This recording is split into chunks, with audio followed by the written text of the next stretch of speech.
If you live in this building in Switzerland, there's something you need to know about your neighbour. They're really addicted to coffee. Like, they buy more coffee than anyone else in the world.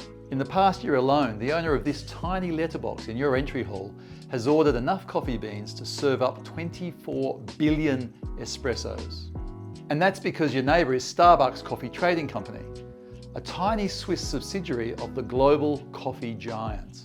Of course, all those coffee beans never came anywhere near this building. It was always just a paperwork scheme.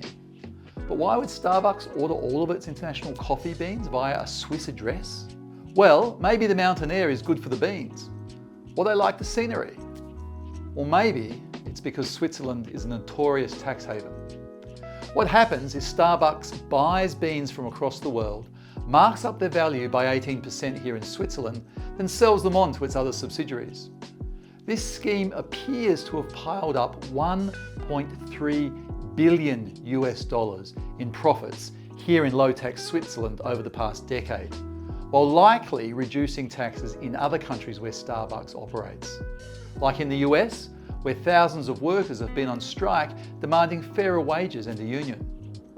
Now, Starbucks says this big Swiss markup helps support their ethical programs around the world.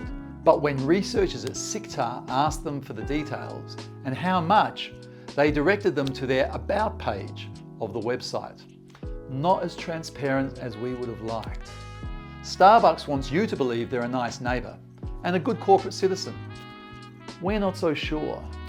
That's why Starbucks workers are fighting with the SEIU, Workers United and the International Union of Food Workers to win union recognition.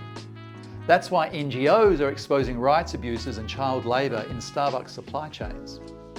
And that's why the Centre for International Corporate Tax Accountability and Research is digging into Starbucks' financial accounts.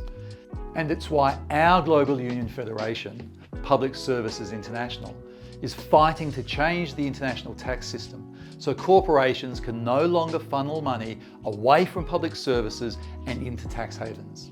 So join the fight, join a union and make Starbucks pay.